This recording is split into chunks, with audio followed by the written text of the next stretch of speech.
Hola, ¿qué tal? Qué verdadero gusto saludarle. Muchísimas gracias por acompañarnos a esta parte de la semana, viernes, fin de semana. Y bueno, estamos acá como siempre con toda la disposición de poder darle información que sea de muchísima utilidad para usted y también para su familia. De hecho, quiero comenzar con un tema que estoy seguro que en todo el país ha llamado la atención. Este jueves el ministro de Salud, Daniel Salas, informó sobre los posibles casos sospechosos de COVID-19 en nuestro país. Se trata de dos mujeres de 52 y 47 años de edad que visitaron Italia y Túnez. Ambos son países de riesgo para infección por el coronavirus que está afectando a la población mundial, como usted bien ya lo sabe. Aunque aún no se confirman los resultados de los exámenes de laboratorio, claramente la alerta previa se incrementa con esta noticia. Y surge la pregunta, ¿qué podemos esperar de ser positivo este caso de COVID-19 en Costa Rica? ¿Cuál podría ser el impacto de este virus a nivel nacional? También, ¿qué posibles protocolos de respuesta podrían activarse? Y algo que me parece muy importante es, ¿cuál es la relevancia de mantener la calma en el dado caso de que estos resultados sean positivos? El neumólogo Carlos Estrada Garzona se ha encargado de estudiar estos últimos meses el comportamiento de este virus a nivel mundial y por eso quisimos invitarlo para que nos actualice con las estadísticas más recientes y por supuesto para hacer un repaso sobre los principales síntomas que puede presentar este COVID-19 y recordar las medidas de prevención. Como le digo, este es un tema que nos interesa a todos, así que por favor yo le pido su atención por estos próximos minutos porque es importante no solamente escuchar, sino también poner en práctica todo lo que el doctor viene a decirnos. Si usted tiene alguna consulta, puede hacérnosla llegar al Facebook de Buen Día y también a través de un video al WhatsApp 6087-7777. Don Carlos Garzona, doctor, bienvenido. Un gusto, Mar. Muchas gracias por ayudarnos. Como siempre. Quisiera comenzar preguntándole, doctor, sobre este caso que se escucha desde este jueves, Claro. de estos dos posibles casos de pacientes con una posible infección por coronavirus COVID-19. Ok. Quisiera tal vez comenzar primero, doctor, porque usted nos cuente cómo se identificaron estos casos. Sí, es importante, Omar, y te agradezco la invitación porque este es un tema que a todos nos tiene pues en vela, esperando ver qué va a suceder con los resultados positivos o no de esos laboratorios que se enviaron. Y es interesante porque lo primero es entender, o que todos entendamos, cómo es que se identifican los casos. Porque la pregunta siempre nace de cómo fue que entonces identificaron a dos mujeres de un vuelo que venía de una zona de riesgo. Es importante establecer primero, como bien lo explicó ayer el señor ministro, el doctor Daniel Salas, que Costa Rica no ha sido ajena a la alerta mundial, o sea que tenemos una alerta mundial que se inició desde enero probablemente y que tenemos también como comunidad internacional ciertos protocolos de trabajo a nivel local. Lo que se activó fue lo que sucedió con estas señoras. Para explicarles a todos, en este momento China sigue siendo el país de más riesgo. Tenemos países de riesgo en Europa, por ejemplo Italia. Italia es interesante porque a diferencia de otros países en Europa que manejan casos relacionados a más o menos 200, 300 casos, Italia tiene casi 4.000 casos reportados. Entonces sale un poco de la curva y por eso estas señoras eran de importancia, porque ellas venían de un viaje que estuvieron en Túnez, estuvieron en Italia y vienen precisamente, no tanto Túnez, porque Túnez solo tiene un caso reportado, pero Italia es un país de altísimo riesgo. Y al venir de Italia, se reciben en el aeropuerto y se les da ese protocolo, que es lo que comentaba ayer el ministro, que es, bueno, si usted cuando llegó, que venían sin síntomas, inicia con síntomas, por favor consulte. Y ese es el tema importante que es prácticamente el mensaje para todos los que nos están escuchando. Así como ellas tuvieron ese primer acceso a personal del Ministerio de Salud que les dijo, si tienen síntomas, vienen de un lugar de riesgo, por favor consulte. Todas las personas que nos escuchan probablemente se van a preguntar, entonces, ¿cuándo debo consultar? Que ahora lo vamos a ver con detalle. Eso fue lo que se hizo.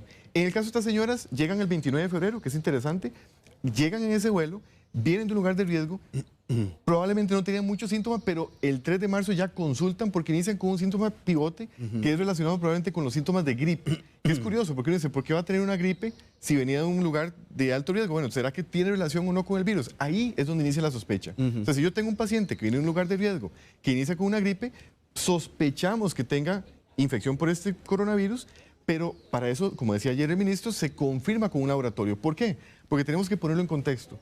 En este momento tenemos un pico de virus influenza a nivel nacional, entonces es importante saber que no sean otros virus. ¿Cuál es la condición de estas dos mujeres, doctor?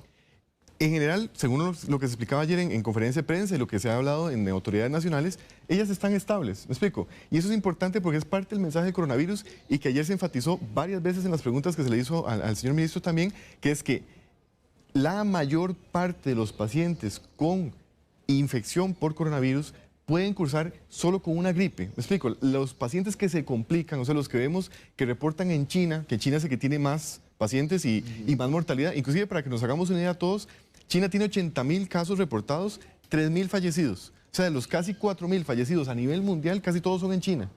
Pero esos pacientes no son los más frecuentes son nada más una gripe.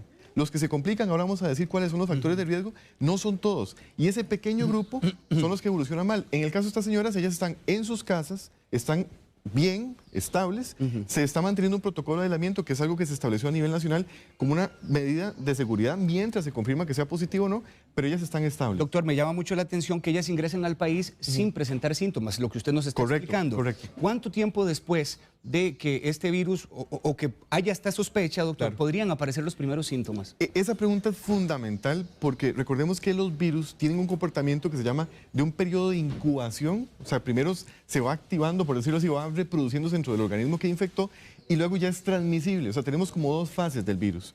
Una persona que tiene contacto hoy, día cero, con un virus de este tipo, cercano al cuarto día es cuando empieza a ser como capaz de transmitirlo. Y eso es importante porque se dice, y eso es importantísimo para todos los que nos están escuchando, el contacto con el virus en 48 horas, cuando ya es enfermedad por COVID, o sea, va a evolucionar mal, inician con un síntoma pivote que es la fiebre.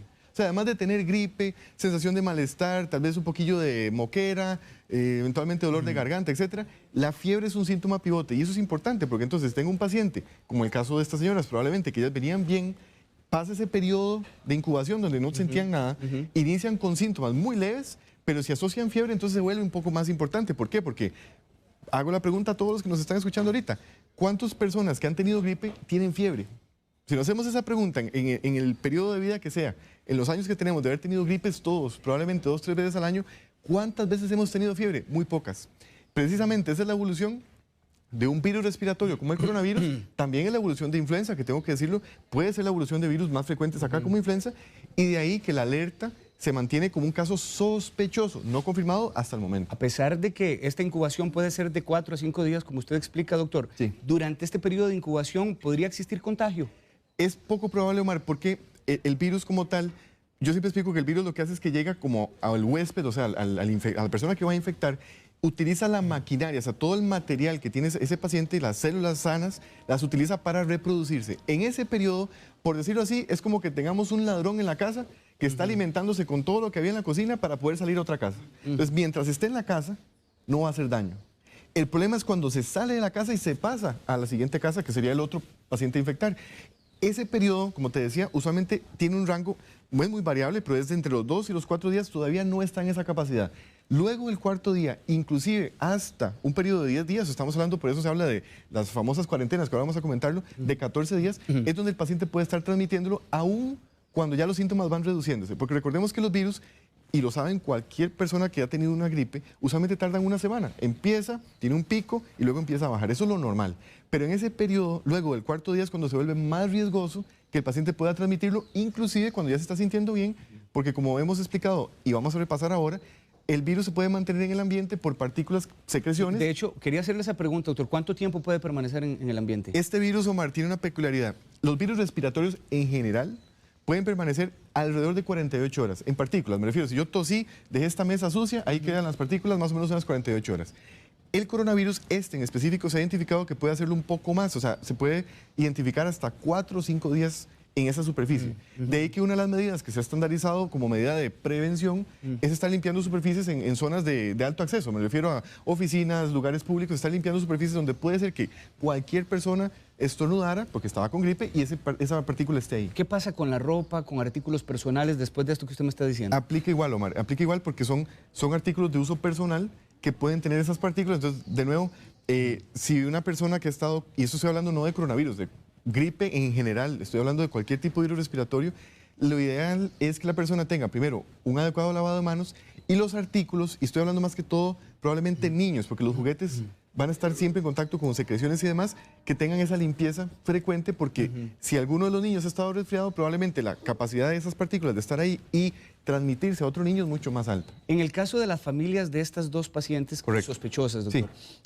¿se necesita un cuidado especial para que usted nos explique ese detalle? Es una excelente pregunta porque si bien viste ayer cuando explicaba el señor ministro, se hablaba de que una está con el esposo, que fue la primera paciente que se identificó, está en su casa con el esposo, la otra paciente está con su mamá. Son obviamente pacientes que al estar cercanos a sus familiares, esos familiares están en riesgo de que si tienen una transmisión no de coronavirus, de cualquier virus, tienen riesgo porque están en ese periodo de transmisión.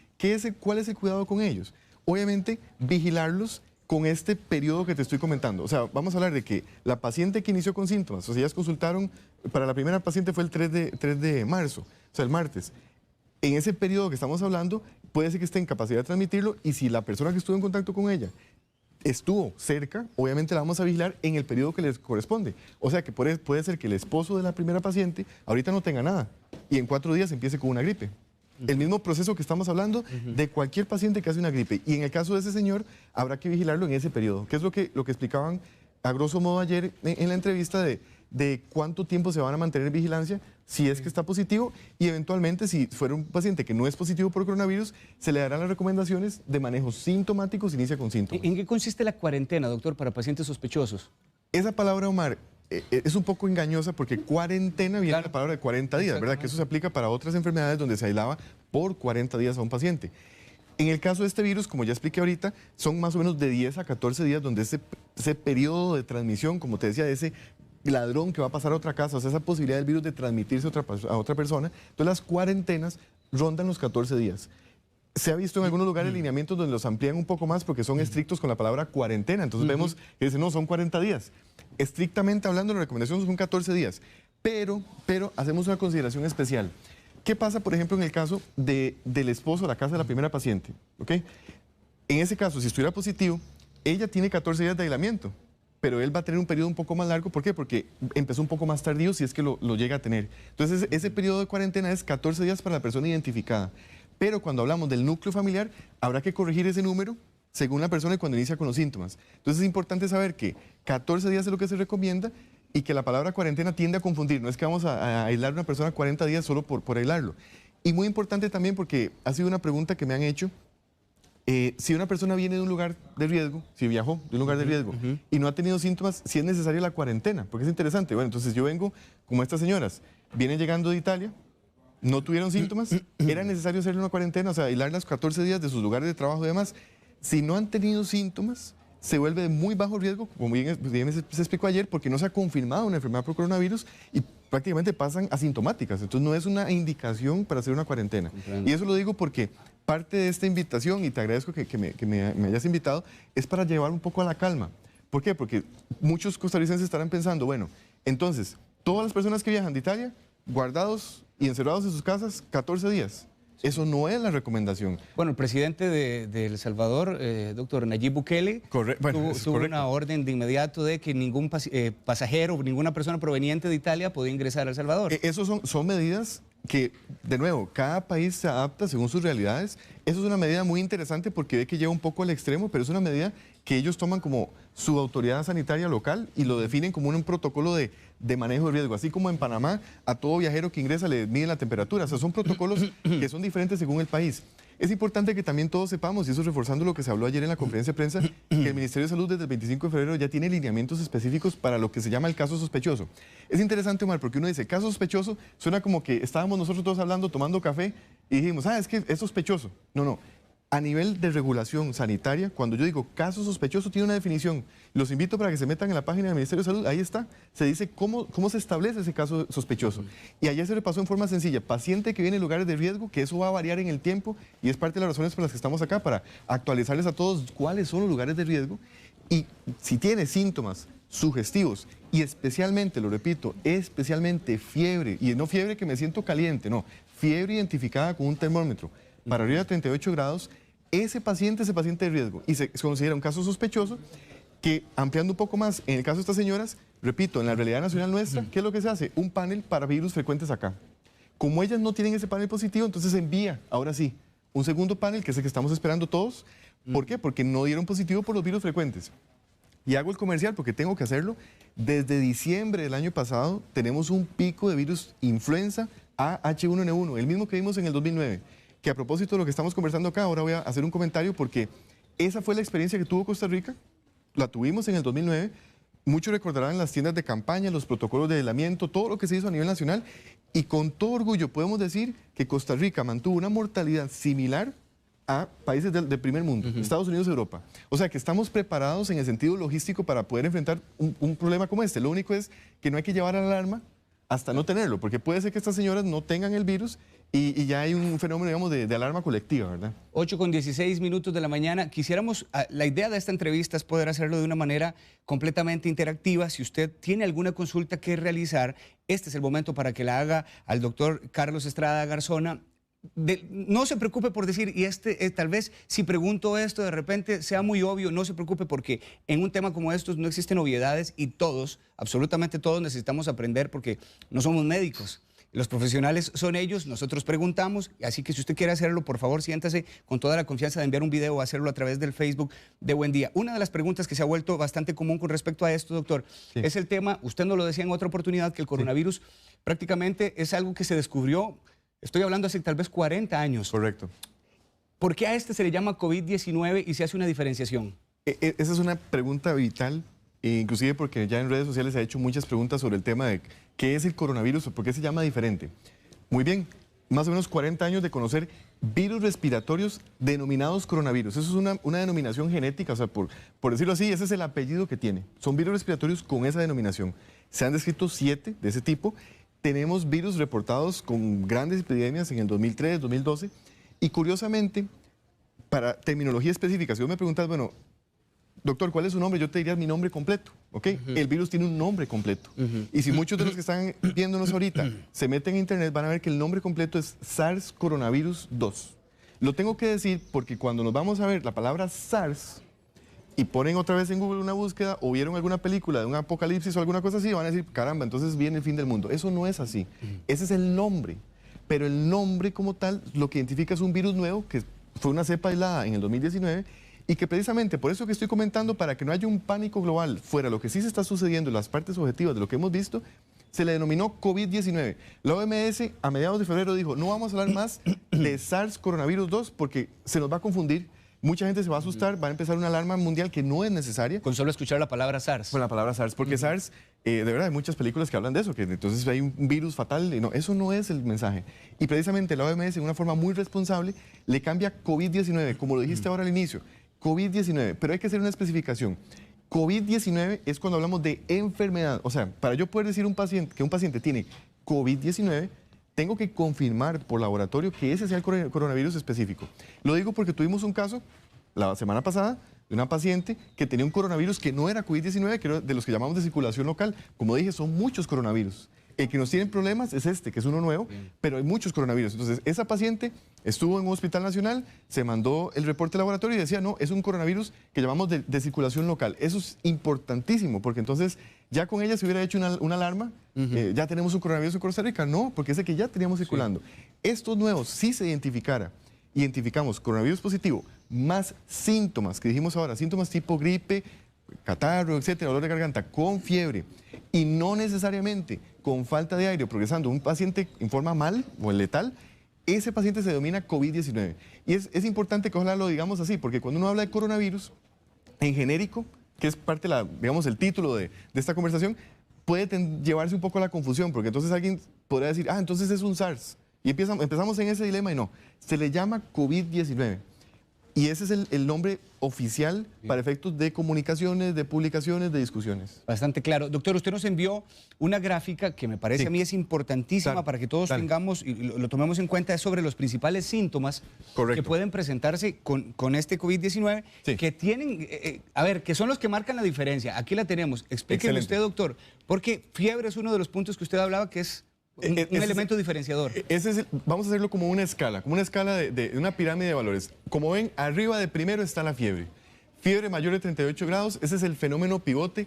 95% de los virus que se han identificado en este brote, siempre cuando tienen fiebre es cuando evoluciona y identificamos el virus. O sea que ese es el fenómeno principal. Ahora, si vemos los otros tres, que dice dolor de cabeza, tos, estornudos, usualmente son síntomas muy inespecíficos de una gripe. Cualquier persona que ha tenido gripe estornuda, tose, a veces le duele la cabeza, le duele la garganta también. Y ahí en esa gráfica vemos dos cosas más que son importantísimas. Hablamos de que en China muchos de los pacientes evolucionan en forma mala, o sea, evolucionan mal, y usualmente esos pacientes ingresan con tos, pero tos con sangre, inician con falta de aire o dificultad para respirar, y probablemente se sienten muy mal, se sienten inclusive, se ven pálidos, o sea, es como una enfermedad ya más grave. En ese paciente, con más razón tenemos que correr, y ese paciente siempre va a tener fiebre. Es una variable interesante porque obviamente está mucho más inflamado y ese virus está haciendo un fenómeno inflamatorio importantísimo, que es lo que lo lleva a consultar. Ayer, a propósito de estos síntomas, se mencionaba, bueno, ¿cómo hacemos a nivel del sistema de seguridad social nuestro para identificar pacientes? Bueno, un paciente con una gripe común, manejo sintomático como estas señoras en sus casas. Que sea como sea, estamos esperando el reporte, pero ese es el manejo que tienen. Un paciente que está con falta de aire, las cosas que vemos abajo y que están en azul, falta de aire, tos con sangre, dificultad para respirar, no debe esperar. En este momento estamos en una alerta mundial, no solo nacional, mundial. Si usted está con esos síntomas, ha estado con fiebre, y sin lugar a dudas, si viene de un lugar de riesgo, o sea, viajó recientemente, en la última semana, y estuvo en un lugar de riesgo, tiene que consultar en forma temprana. Y esto que acabo de decir en una forma muy simple, es realmente el protocolo como tal que tenemos a nivel nacional para consulta. ¿Por qué? Porque eso es lo que interesa, que el paciente identifique cuándo está de riesgo y cuándo tiene que consultar. Hay pacientes que incluso ahorita se están preguntando, doctor, si después de esta tos persistente que usted está describiendo, si al 6º día, porque claro, hay gente que lo ha estado escuchando de boca de otros especialistas, claro, si al 6º día después de esta tos persistente el aire comienza a faltar, ¿podría ser esto una señal? Claro, claro. Es más, voy a dar un comercial muy lindo. Los virus respiratorios se llaman respiratorios precisamente porque inflaman muy rápido el pulmón. Entonces, cuando hablamos de virus respiratorios, casi todos asocian el tema virus respiratorio con gripe. Es cierto, estamos hablando que esos son los síntomas más frecuentes, pero quiero que todos veamos la gripe como un daño colateral. Lo que el virus quiere hacer, por decirlo así, lo que quiere afectar es el pulmón. Él está diseñado para inflamar el pulmón, por decirlo así de una forma más simple. Entonces, si yo tengo un paciente que entra en contacto con un virus, está en el periodo de transmisión, inicia con síntomas de enfermedad y está con falta de aire, eso es una posibilidad altísima, y es precisamente el paciente que más se está viendo en China. Los pacientes en China que están falleciendo son estos pacientes que están mencionando ahorita. Paciente que ingresa con síntomas iniciales muy rápidos, 2-3 días de tal vez un poco de gripe, fiebre y luego falta de aire. Y que no estamos hablando de falta de aire solo que está sentado como vos y yo aquí, sino que amerita uso con oxígeno, ventilación, manejo en cuidado intensivo. O sea, no es un paciente sencillo y por eso fallecen. Obviamente, también todos dirán, bueno, pero entonces eso significa que si yo empiezo con gripe y me falta el aire, me voy a morir. No, vamos de nuevo. Los pacientes que se complican no son todos. Ya tenemos un reporte de este brote, porque yo puedo hablar de otros virus donde sabemos que el comportamiento es el que voy a decir ahorita, pero se sabe en este momento con este virus que el 80%, ojo ahí, 8 de cada 10 pacientes solo evolucionan con una gripe. Ayer se mencionó en la conferencia de prensa. Sí. Calma, 8 de cada 10 solo son una gripe. Inclusive estas dos señoras, si estuvieran positivas, es una gripe. No les está faltando el aire, no están evolucionando mal, van a estar en sus casas, se mantiene el periodo de cuarentena específico. ¿Quiénes pueden ser los más vulnerables, doctor? Esa es la pregunta vital. Los más vulnerables, en primer lugar, adultos mayores. Mayores de 65 años, esa es una etapa de la vida donde los mecanismos de defensa contra el virus son menores, entonces eso es un grupo de riesgo muy importante. Pacientes con enfermedades crónicas, y vamos a hacerlas en orden, hipertensión, diabetes, y por mucho, problemas de corazón, problemas de riñón, y obviamente pacientes con cáncer tienen más riesgo, pero es un riesgo que igual lo iban a tener no por solo con este virus, lo van a tener también con infecciones por bacterias que vemos a diario, también con hongos inclusive, o sea, es una infección que puede afectarlos no por una cuestión propiamente del virus, sino porque tienen mecanismos de defensa inadecuados por sus enfermedades. Entonces, muy importante, repito, 80% van a evolucionar como una gripe común, y eso es importante para bajar un poco la alerta. Y haciendo el ejemplo con estas dos señoras, que Dios mediante no tengan positivo el coronavirus, si lo tuvieran, es una gripe, evoluciona como una gripe, y lo importante va a ser las medidas de prevención que ya se están tomando, que eso es de resaltar la labor que se ha tomado a nivel de autoridades sanitarias, porque ya ellos tomaron la prevención. No vamos a esperarnos a que esté positivo para aislarlas. Aislarlas en el sentido de no es que están en un cuarto encerradas con mascarillas como las que vemos en internet, con trajes espaciales. No, no, no. Están en sus casas con una gripe, evolucionando con su contacto más cercano, y que probablemente, como decías ahora, la importancia va a ser vigilar el contacto, porque ella ya va a estar en el periodo donde va cayendo los síntomas y nada más la evolucionamos. Sí, doctor, tengo una consulta en video de parte de, ya le voy a decir, de Daniel, que nos está enviando desde Liberia. Recuerde que usted puede hacerlo al 6087-7777. Daniel tiene 2 consultas, vamos a atenderlo, doctor. Dale. Hola, buen día. Mi nombre es Daniel, de Liberia, Guanacaste. Yo quisiera preguntar 2 cosas. Primero es, ¿qué tan cierto es que el coronavirus no sobrevive en lugares calientes? Y la segunda pregunta es, ¿qué tan mortal puede ser para las personas hipertensas, ya que mi mamá padece de presión alta? Gracias, Daniel, porque sus preguntas son muy puntuales. Gracias, Daniel. Sí, en realidad, bueno, dos preguntas. El tema de la temperatura ha sido un poco controversial porque mucha gente se pregunta, bueno, entonces si yo vivo en un lugar caliente, por ejemplo en Liberia, estoy exento. Estoy exento. No está claro con este virus, o sea, no quiero que quede la idea de que el virus solo en temperaturas bajas, porque claramente hemos tenido brotes en lugares más fríos, pero no, eso no está claro. Y perfectamente puede ser que el virus pueda sobrevivir en un periodo, como dijimos ahora, de 4 o 5 días en superficies o en contacto directo por aspersión, o sea, en la persona que estornudó o tosió, y no tiene que ver con temperatura. Y lo otro es, en el caso de Daniel, que hipertensión dijimos que es un factor de riesgo. Entonces, obviamente, si está con síntomas, que consulte en forma temprana. Doctor Angie le está escribiendo también al Facebook. Dice, ¿qué tan cierto es que este virus no afecta a niños pequeños? He leído artículos que dicen que los niños parecen ser inmunes al COVID-19. Al contrario. Realmente no es que hablamos de que son inmunes. Y precisamente dentro de los grupos de riesgo, los que se han identificado en este brote, repito, en este brote son, como decía ahora, adultos mayores, pero los niños son grupos de riesgo siempre. Y esto lo tenemos claro con virus, por ejemplo, influenza, que tenemos más experiencia que con coronavirus, porque recuerden que coronavirus ha estado con nosotros alrededor de 3 meses, si acaso 3 meses. En cambio, en influenza tenemos experiencia de más de 12 años, en el brote del 2009. Los niños siguen siendo un grupo de riesgo. Eso es importantísimo no dejarlos de lado y no menospreciarlos solo porque no tenemos tanta información en ese grupo. Es importante saberlo. Sí. Bueno, Grisca Elizondo, ya usted le respondió. Ella preguntaba que qué tan cierto era que las personas mayores por arriba de los 50 estuvieran más susceptibles. Ya usted le respondía a ella.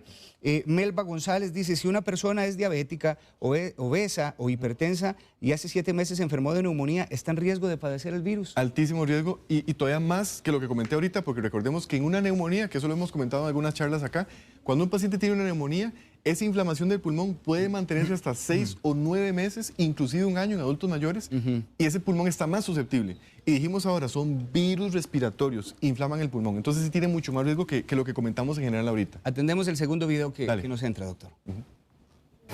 Buen día. Me gustaría saber qué pasa con las personas asmáticas. Muchas gracias. Bueno, ese es un grupo de riesgo que no lo habíamos comentado, lo hemos dejado un poco tal vez para el final, porque obviamente en el paciente con enfermedad pulmonar, no solo los asmáticos, pacientes con enfisema pulmonar o EPOC, y obviamente pacientes con enfermedades pulmonares que se están tratando o no se han tratado y están con crisis frecuentes, por mucho, como siempre explicamos en una consulta, el virus va a escoger a cuál de los pacientes más inflamados puede atacar, y el paciente asmático es un paciente susceptible. Es importante saberlo porque en el brote que hemos tenido actualmente se han identificado grupos de riesgo, pero asma es una enfermedad que sí también es importante tener claro que con tratamiento se puede evitar complicaciones. No vamos a evitar que se pueda tener una infección por un virus respiratorio, sea coronavirus o influenza, pero sí evitamos complicaciones. Una muy buena pregunta. Reno Montiel de Limón está con una consulta sobre el tema del aislamiento, doctor. Ok, bueno, en video. Buenos días, doctor. Soy Reno Montiel de aquí de Pocosí, Limón. La pregunta es de que por qué los mandan a aislar a la casa y no al hospital. Esa sería la consulta. Excelente pregunta. Gracias, Reno. Y quiero decir, Carlos, disculpe que lo interrumpa, que también es una pregunta que en este momento nos hizo para darle también a Gabriela López, que por qué razón no estaba en un hospital en un área especial. Esa pregunta es vital porque muchos de los que tienen acceso a medios, ven internet, ven imágenes de China donde ven máscaras y trajes espaciales, se preguntan por qué no está en un hospital aislado. Claro, porque es una paciente que está solo con una gripe, son síntomas leves. Si esa paciente, y que eso lo mencionó ayer el ministro, si esa paciente hubiera estado con falta de aire, con síntomas más severos, estaría en un hospital aislada. En este momento, el único contacto que ha tenido con el ambiente, el medio externo, es llegar a su casa y estar con su esposo, en el caso de la primera señora, o con su mamá, la segunda paciente. Entonces no tiene sentido llevarlas a un hospital donde eventualmente, más bien, ve que curioso, de lo que hemos comentado, todas las preguntas, ¿dónde están todos los pacientes de riesgo? Enfermos, asmáticos, obesos, con cáncer, hipertensos, con enfermedades crónicas, en los hospitales. Entonces, más bien al contrario, la medida que se tomó es inteligente y muy precavida, porque si yo llevo una paciente, Dios mediante que no sea un coronavirus, pero si tuviera el coronavirus positivo y está en el periodo de transmisión, la voy a insertar en un lugar de riesgo. Eso no es lo adecuado. Si está en su casa, como dijimos ahora, periodo de cuarentena, todos tranquilos, y pasó el periodo de posible transmisión del virus, si es que lo tiene, y ahí termina el problema. Entonces es una excelente pregunta, porque sé que todos se lo han hecho. Todos se han preguntado por qué no la tienen en una cámara especial aislada de todo el planeta. Y eso no es lo adecuado en este caso. ¿Cómo se transmite el virus, doctor? Tres mecanismos, eso lo hemos ido diciendo, pero vamos a repasarlo. Son 3 mecanismos. Primero, partículas en aspersión, que tosí o estornudé al ambiente. ¿Okay? Primer mecanismo. Segundo mecanismo, partículas como saliva o, digamos, secreciones que tengo a nivel de nariz o boca. Y tercero, en el ambiente, como dijimos ahora, que se quede en la mesa, en los artículos. De ahí, de esas tres, me voy a adelantar un poco, vienen los mecanismos de prevención. Si yo estoy tosiendo al ambiente, estoy aquí, te estornudo en la cara, 10 millones de partículas 10 mil millones de partículas están entrando en contacto con tu cara, ¿ok? Es directo. Por eso se habla de tratar de estornudar hacia un lado, cubrirse con el codo, ojalá tener un pañuelo que sea descartable para evitar eso. Segundo mecanismo. Y perdone que lo interrumpa, doctor, pero es que a veces en esto todavía uno se topa personas que estornudan y que estornudan así, se tapan y ¿cómo estás? Eso, correcto. Y ve qué curioso porque son partículas que tengo en la mano, o sea, secreciones que te voy a transmitir. Inclusive, fusionemos las dos. Si yo voy a estornudar y qué dicha, anda un pañuelo, como muchos, tal vez los papás o los abuelos andaban en el pañuelo, ese pañuelo va a quedar lleno de secreciones. Entonces, si yo lo meto en la bolsa, ahí va a quedar el virus o las partículas. Entonces, cuando te saludo con la mano, aunque ya pasaron horas, también lo puedo transmitir. Entonces, de ahí que se habla mucho que sea ojalá tejido, pañuelos descartables o toallas. Sí. Y el tercero, muy importante, estar haciendo limpieza frecuente en sitios de alta exposición. Hablamos de oficinas, de lugares de trabajo, ojalá en lugares públicos. Y que creo que ahora va a ser tal vez una pregunta de medidas, por ejemplo, como el alcohol, que ahora lo vamos a comentar. Claro. Pero para repasarlo, son 3 mecanismos. Importantísimo porque de esos 3 mecanismos, junto con el lavado de manos, es como evitamos la transmisión. ¿Y cuál es el tratamiento, doctor? Ok, pregunta muy importante porque tratamiento específico, o sea, para, digamos, eliminar el virus no tenemos. No existe porque, como dije ahora, tal vez tenemos 3 meses de conocer un virus, jamás se va a desarrollar una droga para eliminar un virus en un periodo tan corto. Tenemos medicamentos que son de manejo sintomático. Para cualquier gripe, antipiréticos, o sea, medicamentos para bajar la fiebre, para que el paciente no se sienta con dolor de cabeza, que no sienta ese dolor de garganta, eso se puede hacer. Pero un tratamiento específico no tenemos, a diferencia de otros virus, por ejemplo, influenza, que hay algunos medicamentos antivirales que no son tan efectivos, pero pueden utilizarse. Pero en este virus no tenemos un tratamiento porque precisamente apenas lo estamos conociendo. Y de ahí me tiro de una vez a la siguiente pregunta, porque lo que sigue después del tratamiento es, ¿y hay alguna vacuna? Tampoco. Me leyó la mente menos va a haber una vacuna, porque si investigamos y vemos cuánto tarda en desarrollarse una vacuna, es más de un año de investigación. O sea, jamás vamos a tener una vacuna pronto. Tal vez en algún momento se desarrolle después de todo este brote, pero en este momento ni tratamiento específico ni vacuna. Pero entonces, ¿cómo se cura el COVID-19? Ese es el tema. Dijimos, 80% son una gripe. Los evolucionamos en forma sintomática, como estas 2 señoras. Ese 20%, esos 2 de cada 10 pacientes que se pueden complicar, lamentablemente es de manejo de soporte. ¿Qué significa esto? Cuando hablamos de soporte, es un paciente que ingresa a un hospital con mucha severidad, con falta de aire, que amerita manejo con oxígeno, medicamentos para evitar complicaciones. Ese paciente es el que evoluciona mal. Y probablemente lo que va a hacer es más que todo el efecto, el arte del centro donde se atienda, que repito, a nivel nacional nosotros tenemos centros con capacidad de manejar pacientes de alta complejidad, cosa que no tienen otros países en la región, y eso es importante porque de eso depende la evolución del paciente. Si muchos revisaron la historia de este virus, en China inclusive se construyó un hospital solo para esos pacientes, entonces tenemos ese factor también. Vamos a atender otro video, doctor. Dale. Con una pregunta bien importante. Buenos días, mi consulta es que en caso de que estas personas den positivo y ya el virus esté aquí, ¿cuál es el plan a seguir? Porque ya tienen que tener un plan a seguir. Y si otras personas afectadas todo el mundo va a hospitales, ahí hay niños, ahí hay ancianos, ¿cuál es el protocolo? ¿Qué es lo que se debe hacer? Si se tienen estos síntomas. Esa es mi consulta. Muchas gracias. Muchas gracias. Sí, esa pregunta también se le lanzó ayer al señor ministro. ¿Por qué? Porque obviamente si tuviéramos un caso positivo, que esa es la pregunta tal vez importante en esta charla, ¿qué hacemos? Dijimos, el protocolo de aislamiento como tal, lo que implica es aislamiento respiratorio, pero vamos a limpiarnos acá. El protocolo de aislamiento como tal es específico para las pacientes que están aisladas en este momento. Pero si estuvieran positivas, obviamente el punto principal va a ser qué hacemos los que estábamos alrededor, los que estuvieron cerca, estuvieron en contacto, o como dijo ayer el ministro, con esas personas que estaban en el vuelo con ellas. Bueno, se identifica a los pacientes. Primera parte del protocolo, que eso ya se explicó claramente ayer. Se identifica al paciente de riesgo que estuvo en contacto.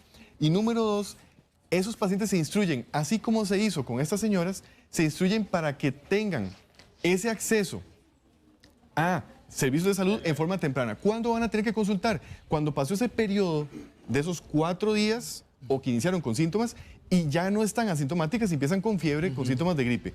Ese es el protocolo. El protocolo no va a variar porque vamos a hacer la pregunta diferente. ¿Qué pasa si fuera una gripe tipo influenza? Hacemos lo mismo. Si está con síntomas, va a consultar. Pero eso no significa que tenga que consultar a todos los pacientes o todos tengan que ir a un hospital a buscar atención. Como dijimos ahora, si yo voy a un hospital es porque tengo algún grado de severidad. Y ayer se explicó muy importante. Si yo tengo un síntoma, por ejemplo, falta de aire, y consulto directamente a un primer nivel, o sea, a un EVAIS, por ejemplo, en el EVAIS ya parte del protocolo es que ese paciente no está evolucionando bien y se puede referir a un centro, digamos, hospitalario. Entonces, ese sería el orden.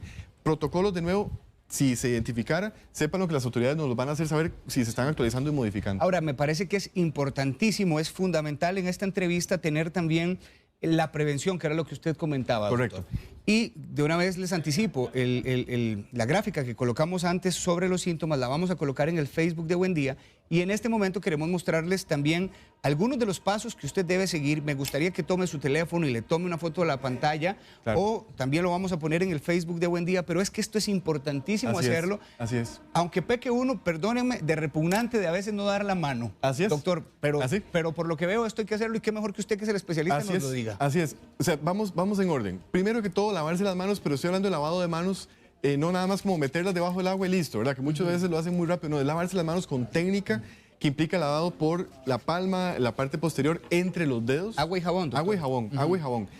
Que ahí, importante, alcohol en gel no es una medida efectiva. Si lo tienen a mano, pueden utilizarlo en forma transitoria, pero tienen que lavarse las manos. Número 2. Bueno, Sí. eso me lleva a preguntarle, porque en las farmacias se agotó el alcohol en gel. Bueno, eso es todo un tema, Se claro. agotaron las mascarillas en este país, doctor. Así es. Y quisiera saber qué tan funcional es este tema, Como esta medida, herramienta. como medida preventiva, esas dos voy a hacerlo como comercial a propósito de la segunda imagen. exacto. Número 1, mascarillas de tela, o sea, esas mascarillas que son quirúrgicas. Esas mascarillas no sirven para prevenir o evitar la transmisión en el caso de un paciente asintomático. O sea, no es que todos los costarricenses tenemos que estar usando mascarillas, como vemos en imágenes de centros de alto tasa, como por ejemplo en China, que uno ve a todos con mascarillas. Eso no está indicado porque esas mascarillas no protegen contra partículas del virus. ¿En qué momento entonces? Sería interesante, por ejemplo, esa mascarilla en un paciente que tiene síntomas que se está identificando, o por ejemplo, que tuviera el coronavirus positivo, entonces en el paciente que lo utilice para no transmitir a personas cercanas. Pero para yo protegerme, eso no tiene sentido, no se utiliza, y utilizamos bien mascarillas digamos, son más gruesas, que cubran toda el área de la cara, que son especiales, y esas también se agotaron. Ahora, interesante, el alcohol que me dijiste ahorita, alcohol tampoco, es una medida transitoria que no elimina las partículas del virus. Lavado de manos es lo más importante. Evitar tocarse la nariz y los ojos. Bueno, aquí todos tenemos a veces el problema que van en el bus, vamos cansados y nos tocamos la cara, o tenemos a veces esa maña o esa manía de estarnos tocando la cara. Tratar de evitarlo, porque dijimos las secreciones van a estar en contacto con las manos, y luego yo te saludo y te paso esa partícula. Ok. Viene la distancia. Obviamente no es que vamos a andar de lejos, ¿verdad? No es como que voy a estar yo siempre como a 2 metros vigilando con 1 metro si estoy cerca o no de alguien, pero si yo he estado con síntomas, debería considerar que estoy en ese periodo posible de transmisión, evitar estar en tanto contacto. Y esto aplica más para niños. Hay mucha gente que le encanta estar abrazando, besando, digamos, en mucho contacto con los niños. Está bien ser cariñosos, pero en esta época, por prevención, es mejor evitarlo. Y por último, muy importante, las dos gráficas, digamos, en resumen, si usted está con fiebre, está con síntomas respiratorios, aunque sean leves, o sea, estoy hablando de un poco de moquera, dolor de garganta, dolor de cabeza, consultar en forma temprana, porque de nuevo, puede ser que sea una gripe común, y si estuvo en un lugar de riesgo, viajó recientemente en un lugar de riesgo, sin lugar a dudas tiene que consultar, porque es una medida ya ahora sí sanitaria para prevenir para todos. En este momento, doctor, ¿cuáles Sí. son los lugares de riesgo y cuáles son las recomendaciones que usted da a personas que están haciendo viajes durante estos días? Esa ha sido una pregunta interesante, Omar, porque si uno revisa las estadísticas, por mucho China es el que tiene más casos reportados, son cerca de 80,000, de los 97,000, casi 98,000 casos que tenemos a la fecha, casi todos han sido en China. Europa es un lugar interesante, pero siguiendo siempre en Asia, vamos a hablar primero en China, Corea del Sur, Irán. Son los 3 países principales. Si ustedes revisan listas de reportes, tenemos casi que en todos los países 1, 2, 3, 4 casos, pero eso es alrededor de toda Asia. Los lugares de riesgo son los lugares que tienen casos de alta tasa. O sea, estamos hablando de China, Corea del Sur, Irán. Ahora, Europa, dije ahorita. En Europa, si uno revisa las estadísticas, Italia se salió de la curva. Pero es que Italia se vuelve importante en estos 2 casos. Porque si hacemos la comparación, por ejemplo, en Corea del Sur llevan 6,000 casos y Italia ya lleva casi 4,000. Entonces nos salió de la curva para la zona. Es un lugar especial, no se sabe bien por qué fue que sucedió, pero bueno, el punto es que en Italia es un lugar de riesgo, así como otros países como Alemania, España y Francia. Y a nivel latinoamericano, que es la que todo el mundo se está haciendo, porque esa es la que nos compete un poco más por cercanía. Claro. Brasil, Chile, tienen casos reportados. El que más tiene es Ecuador, que casi nadie lo ha mencionado en las noticias. Ecuador tiene 13 casos, México ya tiene 6 casos, y por mucho Estados Unidos, que es el referente nuestro para cuestiones inclusive de políticas de salud y demás recomendaciones, en Estados Unidos tenemos 14 muertos y ya el número como tal, digamos, ha aumentado, pero no en la proporción como se ha visto en Asia y en Europa. O sea que Estados Unidos, sea como sea, lo ha mantenido controlado. Eso es importante porque entonces los viajeros, la recomendación, y no lo estoy diciendo solo yo, lo hacen las empresas en este momento, es si van a lugares de alto riesgo, probablemente hay que esperar a que este virus empiece a esa curva normal donde empieza a caer digamos, la frecuencia de transmisión. Entonces habría que esperar ese periodo para que los viajes sean seguros. Y si viajaran, porque es inminente, porque tampoco es que estamos paralizando aerolíneas, ni ha habido una recomendación de cierre de puertos aéreos ni demás, si viajaran, lo mismo que se activó con estas 2 señoras se activa con cualquier viajero. Tiene que viajar, entonces durante el viaje esté pendiente, evitando contacto, como dijimos ahora, con pacientes o lugares de riesgo. Y si viene de regreso a Costa Rica y está con síntomas en ese periodo que hablamos ahorita, inicia con fiebre al regreso o viajó ya con fiebre, por favor consultar en forma temprana porque estamos hablando de un momento de crisis mundial en este sentido. Erika de Cañas le está enviando una consulta en video, doctor. Hola, buenos días. Yo soy Erika de Cañas, Guanacaste. Mi consulta es la siguiente. Yo soy asmática. ¿Qué riesgo tenemos más las personas que tendemos a ser asmáticas con este nuevo virus? Gracias. Okay. Gracias a usted, Erika. Bueno, ya usted había... Sí, es similar la pregunta anterior. Sí, tiene mucho más riesgo, obviamente, porque están más inflamados de pulmón, correcto. Bueno, muy bien. Me dicen ustedes, compañeros, si tenemos la consulta de Aarón, que es un muchachito de 13 años... Sí la tenemos, vamos a colocarla de una vez porque hay mucha gente que está enviándole videos, doctor, y quisiera aprovechar. Con todo gusto. Porque esta es la idea de la entrevista, ¿verdad? Para eso estamos poder acá. resolver todas las consultas posibles. Para eso estamos aquí. Adelante, compañero. Hola, buenos días. Mi nombre es Aarón y tengo 3 años. Soy una persona asmática y quería saber qué pasaría o cuáles son las probabilidades de que una persona con asma pudiera morir por el coronavirus, si las probabilidades ya son altas o bajas. Muchas gracias. Gracias, Aarón, por tomarse el tiempo de enviarnos. Claro, bueno, es la pregunta sí. Que es importante y de verdad me alegra mucho que los asmáticos que están viendo esta charla, que están viendo lo que hemos explicado, se estén preocupando, porque sí, en el asmático el mensaje siempre ha sido, esté controlado. Si no están controlados, que es la pregunta que tal vez te puedo contestar, Aarón, si no está controlado, es más riesgoso y es más probable que pueda complicarse. Pero aprovecho, Aarón lo planteaba de una manera muy sencilla y dijo la posibilidad de morir, ¿verdad? Y creo que eso es una pregunta que todos nos hacemos. ¿Cuál es la letalidad, la tasa de mortalidad que puede tener este virus? Sí, la letalidad de este virus, la voy a hacer comparativa para que tengamos un escenario, es de 0.7, o sea, 0.7 personas en porcentaje fallecen. O sea, no es tan alta, pero si la comparamos con influenza, en este país, cuando tuvimos la pandemia, 0.07. O sea que estamos hablando que es 100 veces mayor. O sea que es mucho más letal, pero repito, la mayor parte de los pacientes evolucionan en forma muy adecuada. O sea, si la pregunta, Aaron, ¿es más probable? Sí, porque es un virus más letal. Pero repito, la mayor parte de los pacientes evolucionan bien. Entonces, comparativamente con influenza, sí es más letal, pero no quiere decir que todos vamos a morir por este virus. Al contrario. Sí, eso ha quedado bastante claro en la entrevista. Una mujer con otra consulta, doctor. Claro. Buenos días, mi pregunta es, ¿qué pasaría si un zancudo le pica a una persona infectada de coronavirus y le pica después a una persona que no está infectada? Muchas gracias, buen día. Esa pregunta, Omar, es importante porque los virus, a nivel de Costa Rica, nosotros estamos muy acostumbrados a otros virus que se transmiten por picaduras de zancudos o mosquitos, que se llaman flavivirus como familia. Entonces están los coronavirus, están los flavivirus, donde está el dengue y otros más que hemos tenido.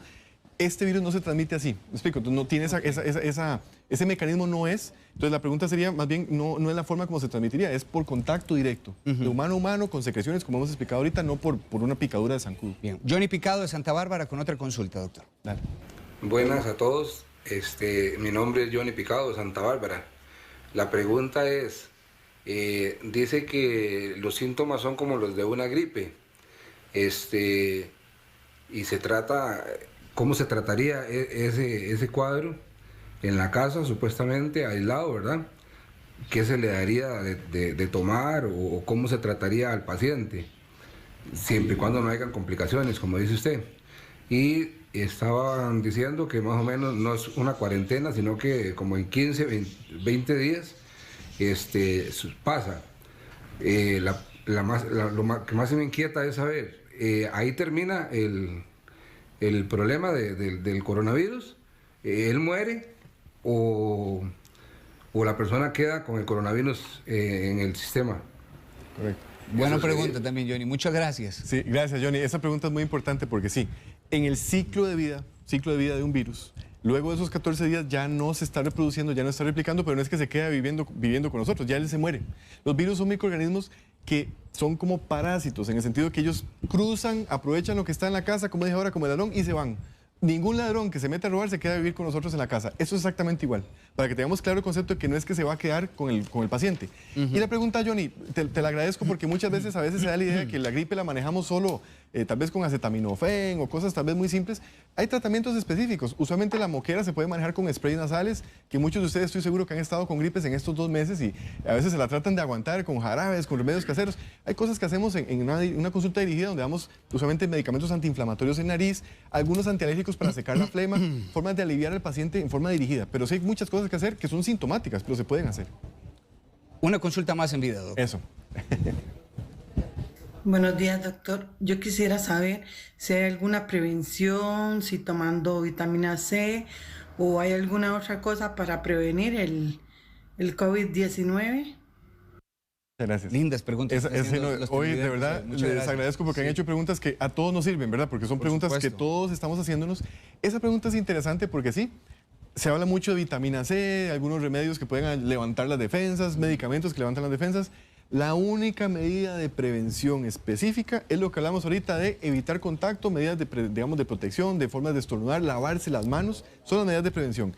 Este tipo de sustancias, vitamina C, algunos que se llaman como prebióticos, probióticos, no está demostrado en este virus en específico que yo pueda garantizarle que se lo tome y no va a tener virus, jamás. La única medida de prevención, y que se enfatizó muchísimo ayer en la entrevista que se dio a nivel nacional, es prevenirlo con las medidas sencillas, que es evitar la transmisión, lavado de manos y prevención de contacto directo.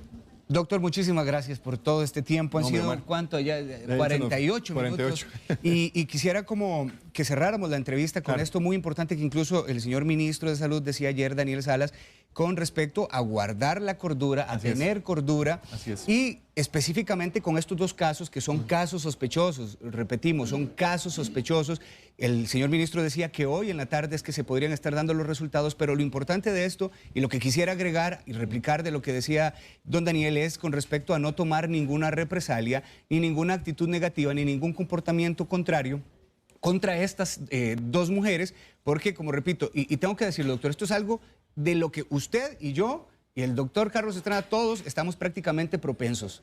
Esto no es un asunto de que porque estaba más bajo de defensas, simplemente es un asunto en el que todos estamos expuestos, doctor. Sí, el mensaje es, bueno, de nuevo hemos tratado de explicar que es calma, tomar medidas de prevención. Y también hay que eliminar ciertas tendencias que no solo el tema de si son ellas las culpables de que entró el coronavirus, eso no se debe decir. Ellas son pacientes que viajaron, así como pudieron viajar vos y yo, y son pacientes que se expusieron a un lugar de riesgo, pero eso no es un problema nacional, en el sentido de que no es que hay que tomar una represalia directa con estas señoras, así como también hay un estigma que lo he escuchado con algunos pacientes y lo hemos conversado, inclusive en una charla anterior con Randall, que es un virus de los chinos, entonces jamás, nosotros no podemos generalizar que el virus que se identificó en una región, entonces implica a todo un grupo poblacional o una etnia. Eso es importantísimo porque se ha visto algunas tendencias como de comentarios inclusive hasta racistas con este tema y eso no es adecuado. Entonces no debemos ni estigmatizar a la persona, ni tampoco pensar que tenemos que aislar ese lugar donde viven estas señoras. Al contrario, están con una gripe, están completando el aislamiento. Muchos países a nivel mundial lo están haciendo en forma regular, ya ni siquiera están haciendo tanto protocolo, digamos, de correr, lo hacen en forma protocolaria y eso es lo que tenemos que hacer. No entrar en alarma, tomar las medidas de precaución. Y repito, si usted está con síntomas, consulte porque probablemente sea una gripe, pero nada más para saber que no haya ninguna complicación. Sí. Y que también nosotros tenemos un robusto sistema de salud, usted lo decía, doctor. Eso, Omar, te lo dije antes de empezar acá, Costa Rica demostró en el 2009 que tiene la capacidad para responder como un país de primer mundo ante una infección por un virus como fue el H1N1, que era influenza, que fue mucho más importante lo que hemos visto en esos 3 meses con coronavirus a nivel mundial. Entonces es importante saber que tenemos la capacidad de respuesta. Y muchos de los que están oyéndome ahorita saben que en el 2009 se desplegó una campaña importantísima y esa es parte de la confianza que uno debe depositar en las autoridades sanitarias, como cuando ayer habla el ministro, y llama a la calma porque estamos en un país que para la región está muy capacitado con personal médico, enfermería, terapia respiratoria y atención sanitaria que están muy involucrados con el tema y nos van a poder ayudar si esto sucediera. Esperamos en Dios que no estén positivos y eso lo sabremos ahora más tarde, pero si estuvieran positivos, calma, este país está preparado para resolver este problema y contenerlo de la forma adecuada, como siempre lo hemos hecho, porque somos un país que se comporta como un país de primer mundo. Gracias, doctor. Estaremos atentos a lo que acontezca. Un gusto, Mar. Feliz fin de semana, doctor. Muchas gracias por su tiempo.